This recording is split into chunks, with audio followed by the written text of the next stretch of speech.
everybody. Welcome to Rachel's Reviews. This is our episode of Obscure Animation for the month of November. And this is the show where each month we try to talk about a animated film that we think is underpraised, underseen, underrated, obscure, however you want to define it. We have a lot of fun talking about it. And this month we are talking about the Adventures of Mark Twain from 1985. It's going to be a lot of fun to talk about. And I am film critic Rachel Wagner, and Stanford is here. Hi, Rachel. How's it going? I'm doing pretty good. I had heard of this movie. I don't know, just around. I had never seen it, and I had no idea though that it was going to be like it actually is. I thought it was just a more traditional, telling of Mark Twain's stories. And when he's in like space and stuff, I was just, what is this movie? I don't know, it was so surprising to me. What about you? Had you ever seen it before? Had you ever heard about it before? I had no idea it ever even existed until you had pitched it, as an obscure animation entry. And me, I mean, typically I'm up for stuff, for the most part, I want to watch it. And so, I was all game, and same thing. Didn't know a thing. I had heard of Will Vinton, who's who the claymation guy. Most of my familiarity, frankly, with Will Vinton are his commercials he did for the California Raisins. Do you remember those stop motion animation commercials with the singing raisins? But I had no idea he had made a feature film like this or anything. So anyway, woo. Yeah, I had no idea that this was a science fiction story. I mean, because most of the time when we do these obscure animation, most of the time I've seen the films they were recommending. I guess we didn't with White Mare. I hadn't seen that. Yeah, that was new to both of us, wasn't it? Yeah. But this one, I just decided to go for it. And we talked a little bit about Will Vinton, I think, in the Puppetoon episode. And because this is a claymation. And this is one of his feature films, and it was really interesting. It was really strange. This is a very bonkers film. Yeah, but bonkers is the word that comes, I think, into both our minds, right? Yeah. But when I was talking about it on Twitter yesterday, it has its fans. Yeah, I believe it does. It's weird enough that I think you would have a bit of a cult following, for those who might really enjoy it, or because it's so out there. And I'm all for out there, but I mean, this was almost to the point of I couldn't even believe the direction that he took this. It felt very random to me, like they just had a whole bunch of ideas. And they just kind of mashed them together. Yeah. And then stuck Mark Twain on it. Like it was so. I wonder. I really, I'd love to know more about the genesis of the idea. I was an English major in college, and I had a Mark Twain course, and we read some of the things that were being depicted, in this story, which I know we'll get to. And I was just trying to think, what would my English professor have to say about this movie, too? I'm not sure she'd like it. Yeah, I mean, I guess there wasn't a ton of information about this movie as far as production goes that I could find online. No, I couldn't. Likewise. And same, and I got the DVD, which I had ordered. I believe I found it on Amazon. And same thing. The extra features were not... There's a director's commentary, which I didn't listen to. I saw that. I wanted to watch the movie, before I do that. I'm not, and so I know there's that option that might possibly for a future viewing. Yeah. Yeah. The main thing that I could find was that I guess the big inspiration was a quote by Mark Twain where he says, I came in with Halley's Comet in 1835, which is when he was born in 1835. It is coming again next year, 1910, and I expect to go out with it, which is when he died in 1910. Yeah. It will be the greatest disappointment of my life if I don't go out with Halley's Comet. The Almighty has said, no doubt. Now here are these two unaccountable freaks. They came in together. They must go out together. So this was the kind of catalyst for the idea. The story, Yeah, to focus it. And when they mean Halley's Comet, they mean like, let's go to outer space. Yeah. Yeah, and there is something kind of, I immediately thought of like something kind of steampunky about it. Yeah, you know that when you first see that shot of the ship, which turns out to be like a hot air balloon dirigible, you know, steampunk warship, kind of all blended into one. That's probably the thing I liked most about the movie, frankly, was that ship design. But yeah, definitely a steampunk kind of look, which I guess would make sense for the era too, because it's set in, you know, near the early 1900s, at the end of his life, right? At the end of Mark Twain's life. Yeah. It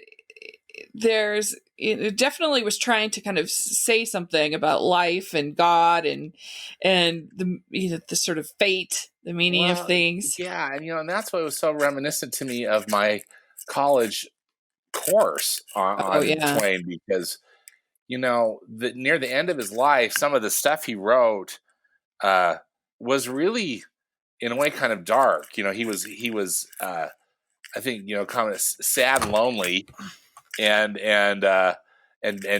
bitter. I think about some life events, if I remember, you know, if I'm remembering correctly. And I think, you know, either his wife had passed away or a child had passed away or both or something. You know, I mean, it was just some real tragedy. And I'm sorry, I'm a little murky on the details. Say it's been a while since I was in that class, but still, though, I just remember, because you know, I was just so used to the stuff that I grew up with in school, which, you know, Tom Sawyer and Huck Finn, which particularly Huck Finn, I think, is such a mature piece of work, yet still quite delightful, you know, and entertaining in its own way, but still, I think, very meaningful, very poignant. But yeah, so I thought this was a really interesting way to bring up some of the darker stuff of Twain's writings in this really, you know, crazy way. Yeah, and he says in this movie that my books are water, those of great geniuses are wine. Everyone drinks water. So he didn't see himself as a particularly deep person, but I mean, clearly there are deep themes in this. We're going to talk about it. Themes in this film from his story. So I don't know. That's an interesting dichotomy going on, and I think that this movie is a interesting experiment, and I can see why it has its fans, because it is very different. But I don't know. It was very strange for me, and it was just so different than what I was expecting, and so I think that kind of threw me off. Yeah, likewise. I was so surprised by it, because I mean, given the title, The Adventures of Mark Twain, I was thinking, well, okay, does this mean it's going to be about his life, or is it a depiction of some of his stories? And it's kind of this strange hybrid of both, set and this floating thing going to outer space. Yeah, and his short stories mixed in, and Adam and Eve, and it kind of reminded me a lot, actually, of like if you were to do claymation episodes of Doctor Who. It felt like 3 or 4 episodes of Doctor Who. It might as well have been the TARDIS. Yeah. Oh yeah. Not on the ship, because I know, right? I don't know, especially everything with the the mysterious creature. That is very Doctor Who. That's the kind of villain you would see, the kind of sort of quasi philosophical sci-fi kind of thing that you'd see on Doctor Who. Yeah. And so I don't know. This maybe made me think of that a lot. Yeah, that's really good point. It's a really good comparison Uh-huh. too. Yeah. So if the Who fan, Doctor Who fans, I think will enjoy this. We'll enjoy this film. Um, yeah. Overall, would you say that you overall enjoyed it, or overall it was too strange for you? I didn't really care for it. Yeah. I think part of it it was probably too strange, and maybe if I had done a little homework, Uh I huh. might have liked it. But although I got to tell you, it was maybe less. I mean, because I don't necessarily. A lot of times I like strange. You know what I mean? As far as because I think it can be thought provoking and very interesting. To me, I found this just to be so out there. I never really quite grasped the vision, and honestly, I think part of it, Rachel, could have just been my my previous experience with a lot of these works that they were talking about, which was in my college course, Yeah. and uh, not wanting just to close my mind off, but I thought that was it was ultimately to me I thought it was an ineffective way, excuse me, a way of telling these Twain stories. Yeah. Yeah. It starts out the first story that we get is the celebrated jumping frog of Calvers County. Yeah, And this basically is a story of a man who loves to bet, and he bets that a frog can jump, but it turns out the frog is full of lead. And the this was probably the best, I think, of any of the stories. it worked the Would you best I thought agree? in the medium, Uh-huh. in the claymation medium, and also yeah, I agree with you as far as how they chose to tell the story. I thought that actually it was really fun, and was I thought representative of of the story. Yeah, I agree. I mean, I love the animation in this. First of all, I haven't really said that as much, but the way that the animation flowed and moved was really beautiful. The way that the wrinkles on their faces you get the really sort of subtle movement that that you don't always get with these kinds of stop motion animation. I don't know. I thought it was really beautiful. I would agree. I was so. I mean, it's really it was an ambitious film in that there Hmm. was just a Yeah. lot of different scenes and set, and as well as just the emotion that they were pulling out of the claymation characters. I thought was actually pretty good. Hmm. Yeah.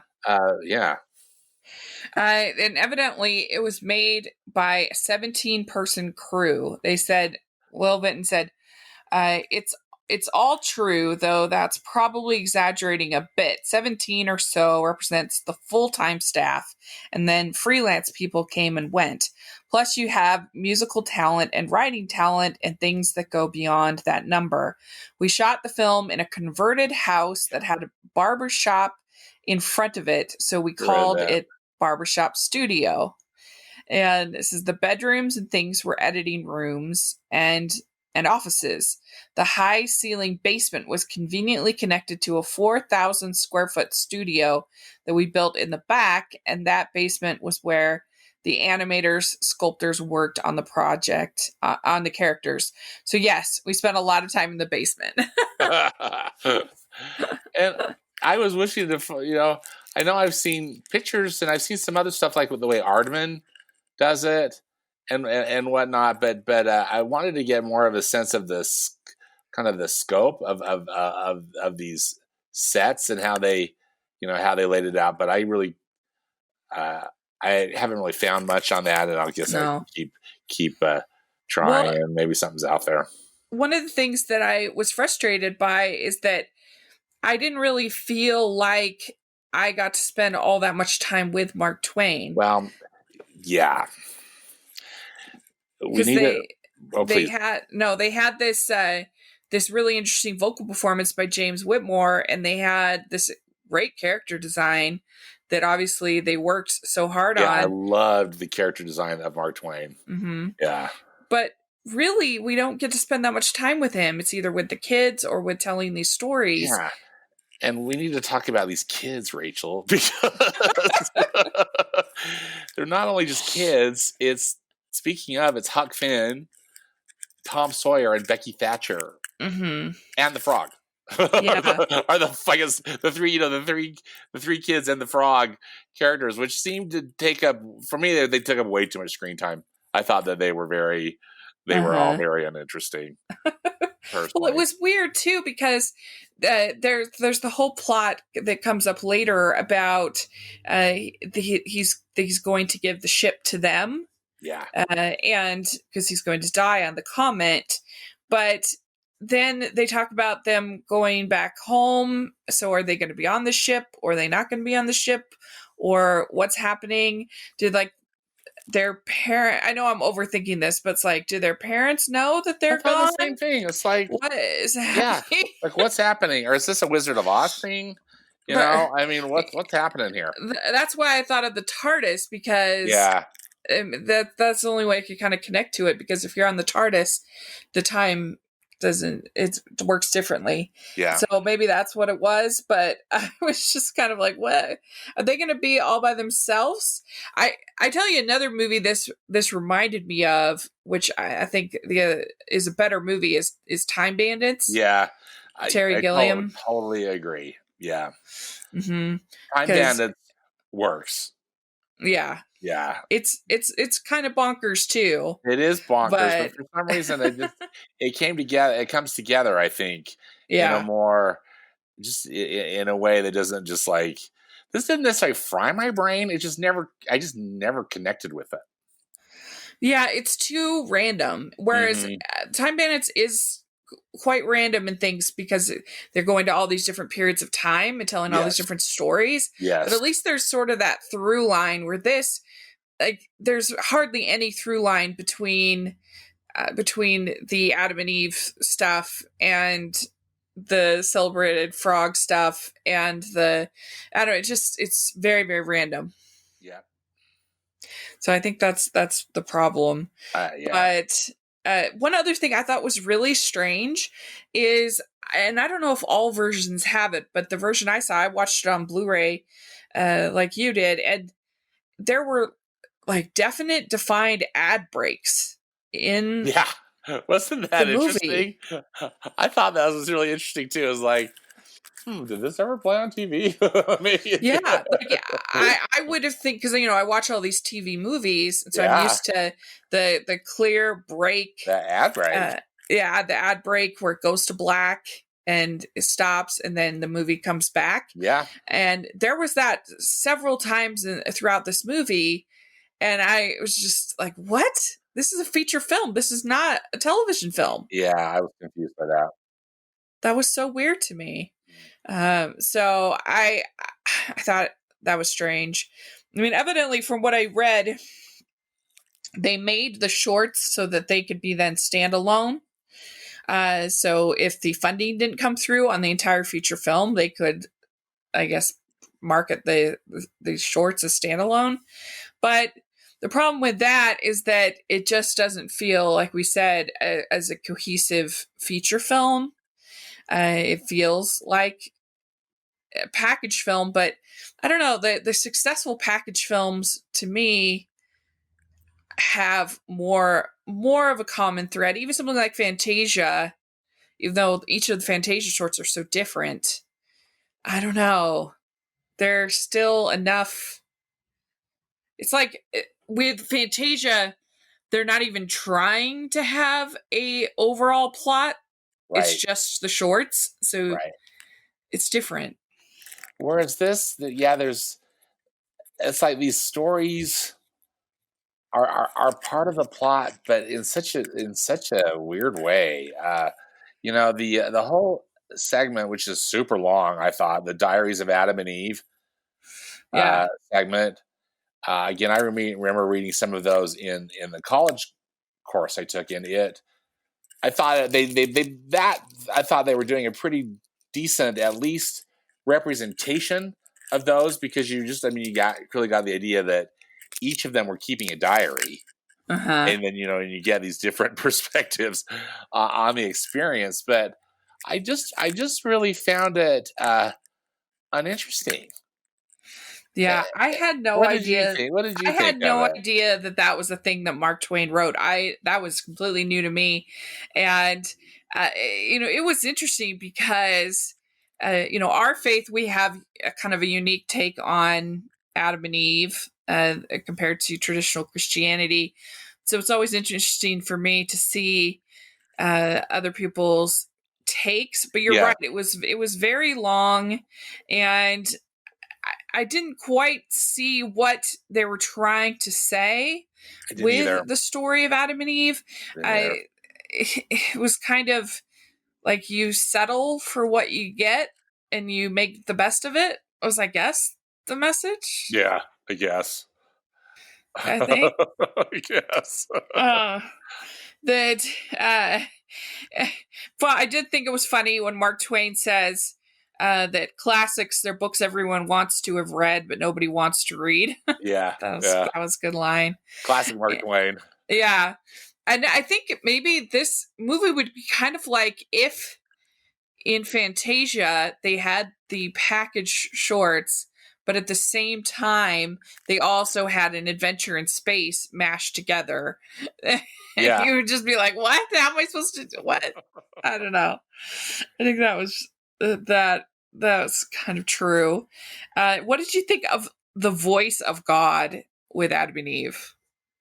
oh, um, interesting. What was your Yeah, it take was on it? bizarre. I was just like, what? Why Yeah, is he like a discotheque? yeah. It's like, what's this? Yeah, Yeah, it was so strange. And there's a whole segment at the beginning where Eve is trying to figure out what kind of reptile Adam is. And that was strange.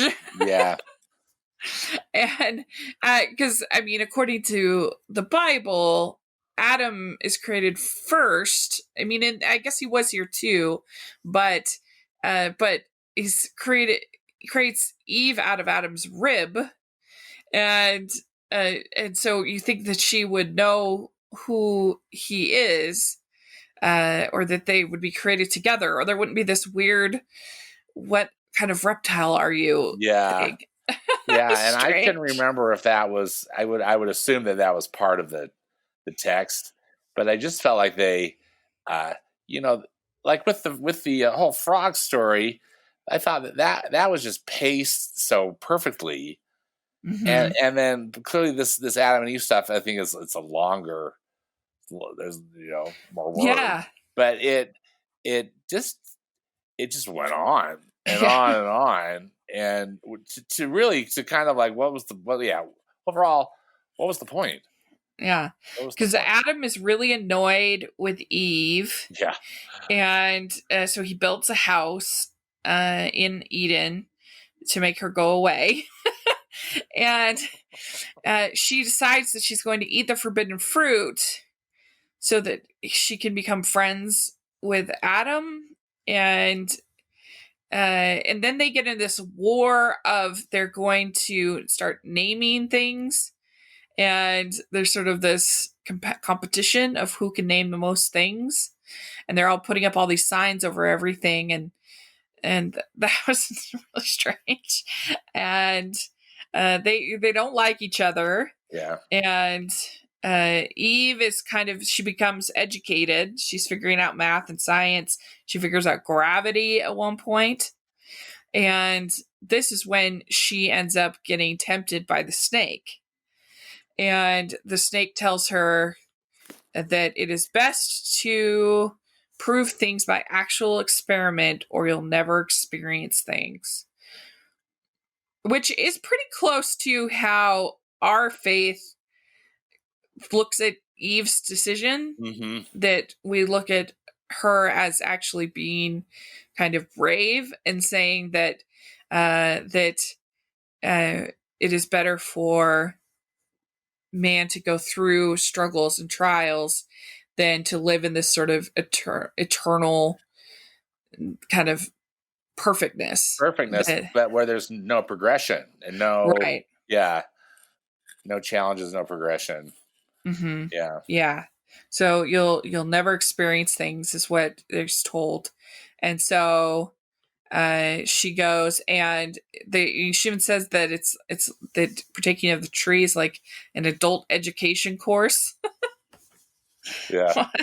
It's like, okay, I never thought of it that way. So she eats of the tree and everything falls apart. Everything goes nuts.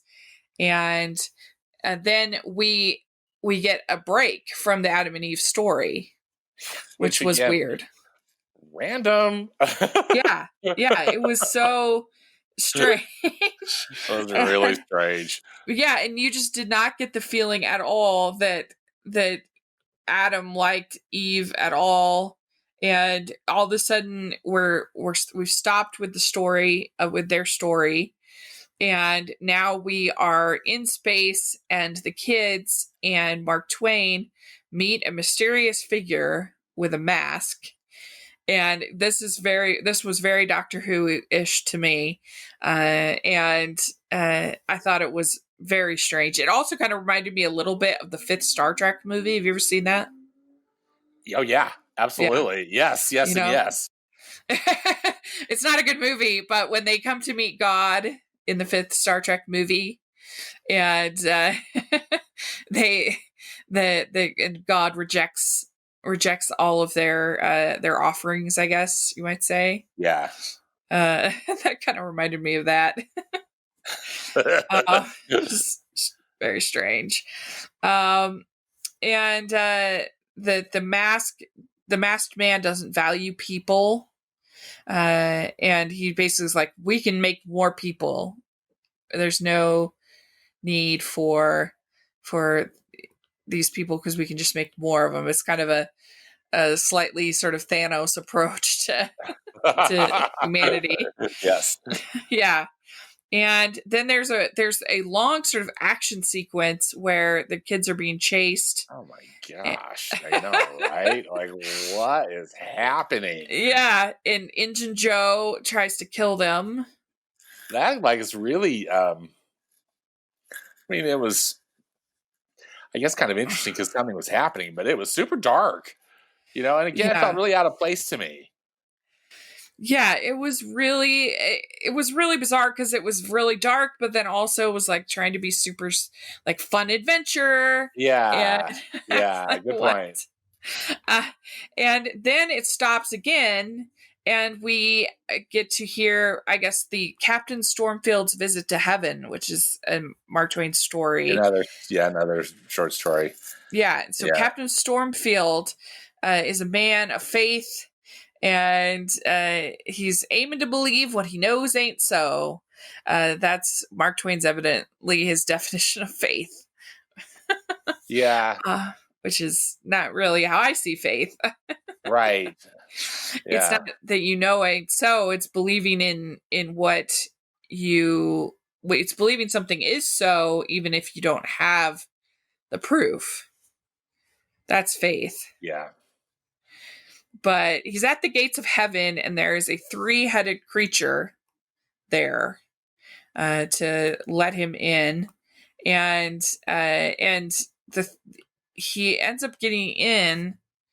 The 3-headed alien lets him in, and it's the heaven is a 3-headed, all these 3-headed creatures dancing. And I don't get it. I don't understand what that's trying to say about heaven or spirituality or life, or what does that mean? I felt the same way, and I also just felt at a disadvantage too because I've never read that piece. That was not in the Uh-huh. in my Mark Twain course, and I Yeah. haven't read it since.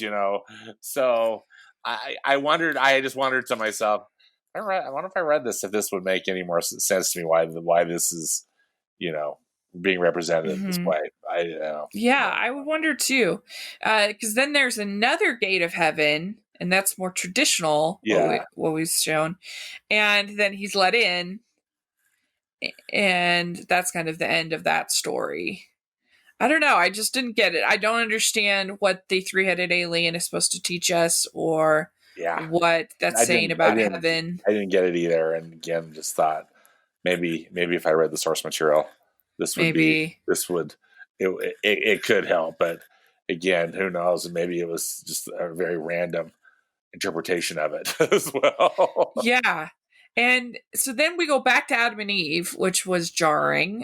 Which really, yeah, that's what I thought. Like, because I mean, it didn't end necessarily the way that I remember it.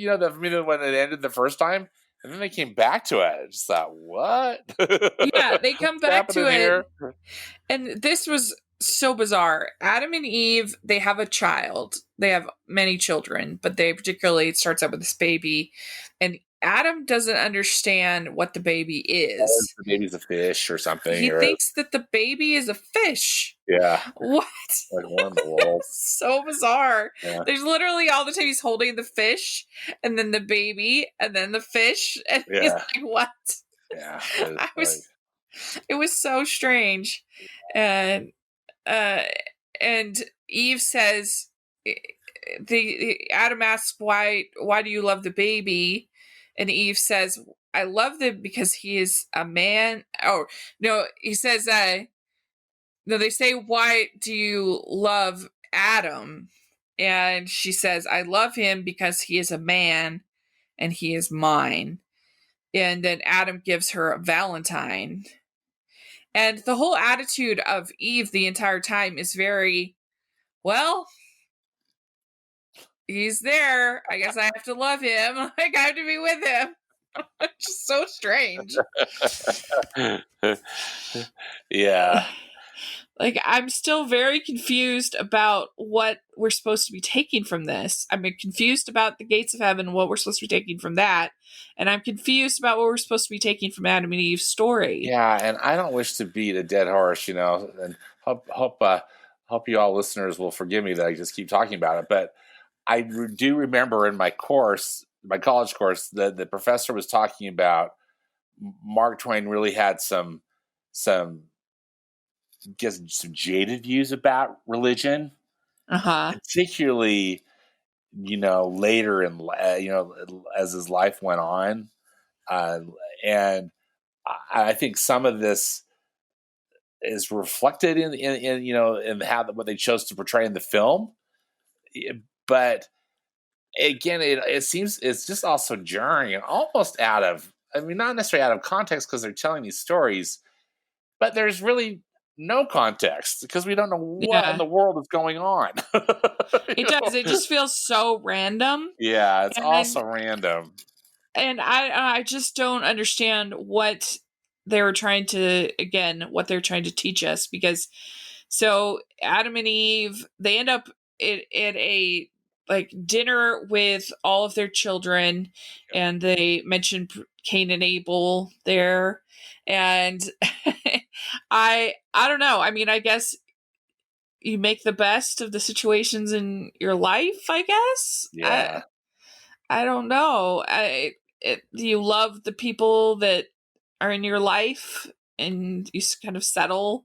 Like, I don't know. It's just not very. It's pretty cynical. Yeah, it's really cynical, and again, it's this piece to a bit of a kind of a battle of the sexes in a way, Uh huh. uh, and but wow, I just have no idea what it's doing in this Yeah, movie.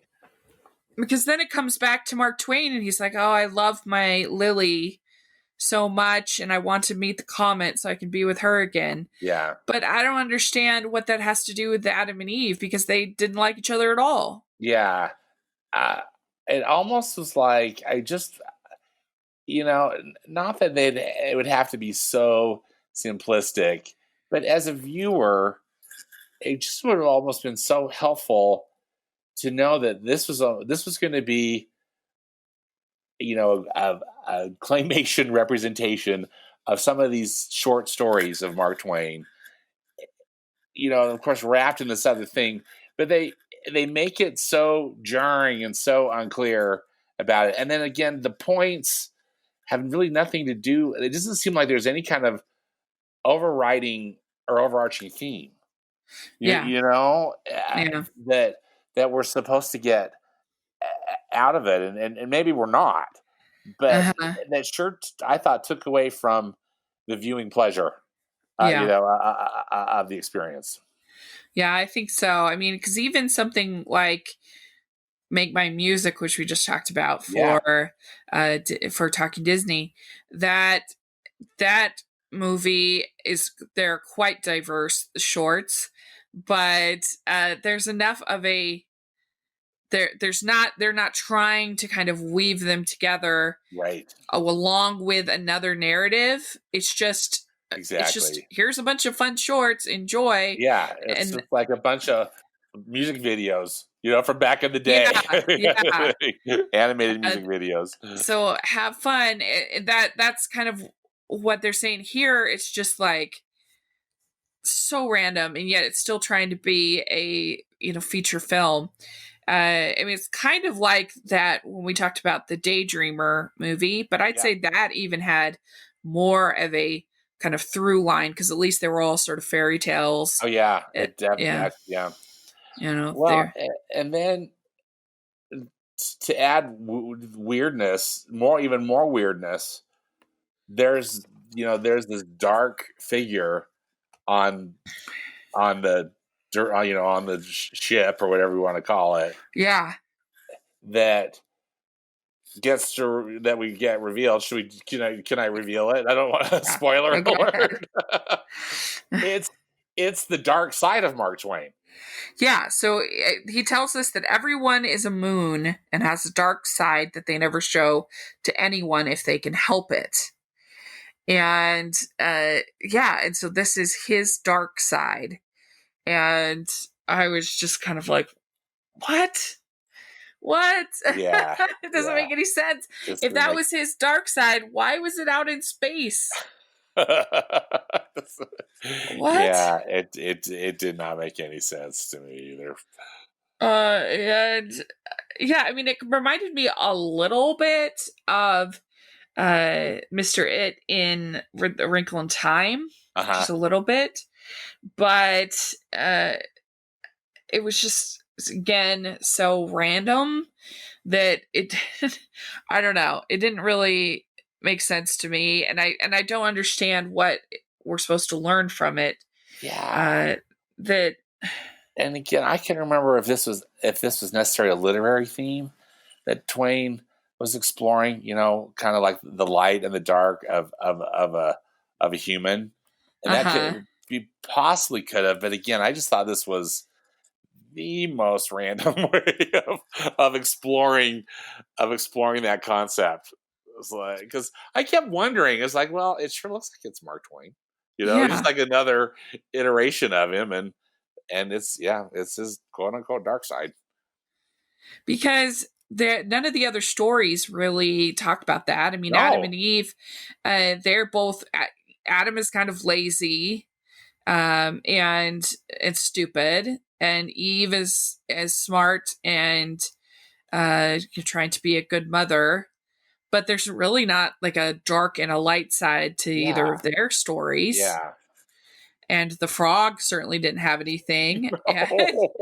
And then the whole Mr. Stormfield in heaven, he basically is just kind of let in. There's not like a battle of, are you worthy or are you not? It's just kind of like a discotheque. And then not exactly. And then not to mention, Huck, Tom, and Becky, they're all, I think, very one-dimensional, as far as any kind of character development or really, I mean, maybe I'm being too critical, but I sure didn't really see much of that in them. And so then we find from Mark Twain, he says that I've never seen an ounce of truth that there's an afterlife. I hope there is. I believe there is one. And he also says that against the assault of laughter, nothing can stand. Yeah. Which again has not been a theme of the movie at No. all. There's been nothing funny at all. It's such a great quote. And it's too bad that it wasn't like there was that didn't ring true, just because well, none of this was really illustrative of this point. I don't know. Can we talk about this comet pursuit, Rachel? Yeah. I'm so sorry. I was just like, what is happening? I know.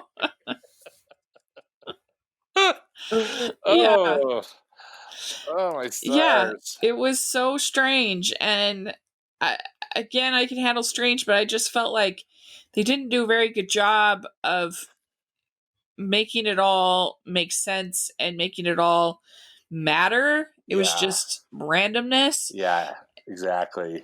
I liked the look of it. In fact, I was wondering how they did some of those effects because I thought they looked pretty cool. Oh, definitely. Merging that claymation ship and the characters into some other kind of animation, truly of Halley's Comet. It's an animated version of Halley's Comet. Yeah. I mean, it just blew my mind watching this that this was released in theaters. This just seems like something that you might see on Cartoon Network, maybe. Yeah. I mean, you could also kind of maybe relate it a little bit to something like Rick and Morty. Yes, but Rick and Morty obviously is even more cynical and more edgy. More edgy. But it could. That's the thing. This could kind of fly. I wonder if it would play on Adult Swim, or something like that. Yeah. Yeah, I could totally see that. Not so much for thematically, because it's not thematically that edgy. It's just so random, I mean, the two words that keep coming to mind are bonkers and random. That's what it is. Well, and that's what I texted you. I was like, you believe this? So they finally get inside the comet.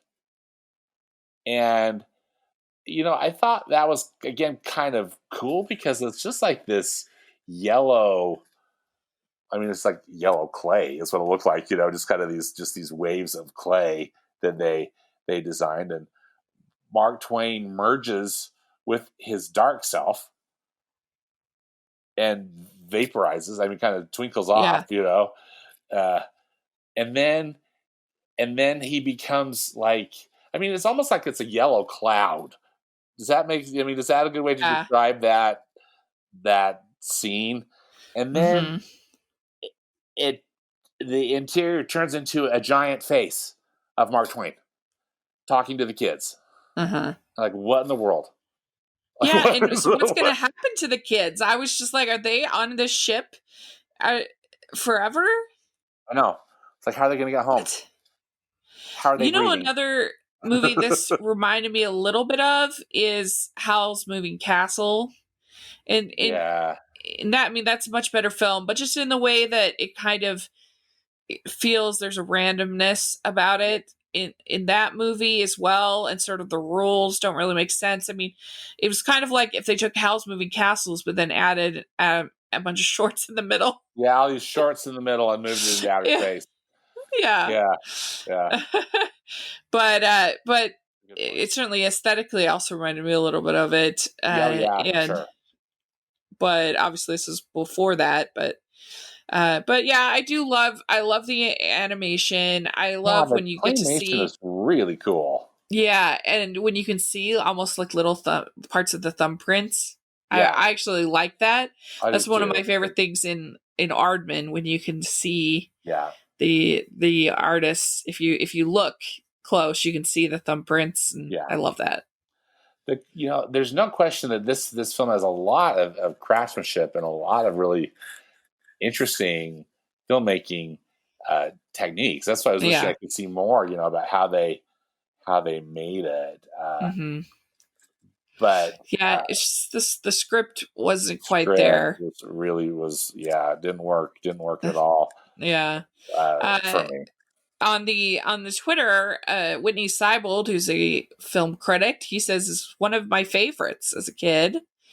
And then Jules Folk, she says, it scared me as a kid. Claymation is not for me. And it is claymation does tend to be a little bit scary. Scary, yeah. Even Wallace and Gromit can have its scary moments. Yeah, for sure. It's fun. But then my friend Oscar Staten says that he recently saw it. He said, a unique, poignant, and visually engaging piece that lingered with me for a while after watching it. So I really, once I read that, I was like, oh, I wish I had time to have Oscar on the show, because I would love to talk to Oscar about it. So please put in the comments section. I'd love to hear what it was, because I just didn't see that overarching message. To me, it was randomness. And so I'd really like to hear what it was that you overall took from it. And so he says it's overall overlooked and obscure. So perfect one for us to pick for this show. Yeah. No, those are great comments from your great followers. I think for me, Rachel, I really admired so much of the artistry of it, but I just couldn't wrap my brain around the weird packaging of these Mark Twain stories. That never clicked for me.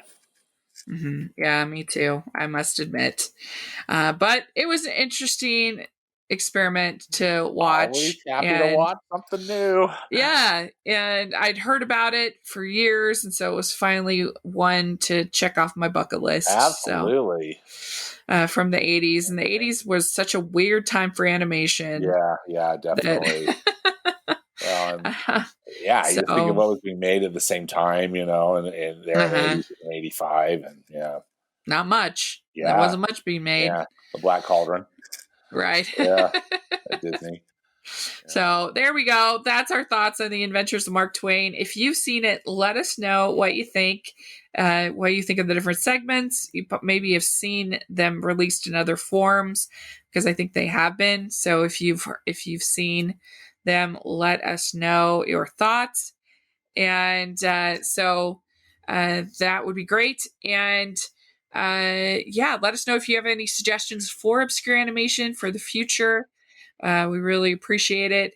And Stanford, where can people find you? I am on Twitter at Stanford Clark, and I have a movie podcast and blog at moviespastandpresent.com. Great. And you can find me at Rachel's Reviews, all of our social media, iTunes, YouTube, and on Rotten Tomatoes. So please check all of that out. And make sure you're following the Hallmarkies podcast. We have a lot of great stuff we're doing over there. And thanks again. This is a lot of fun to talk about. And consider becoming a patron.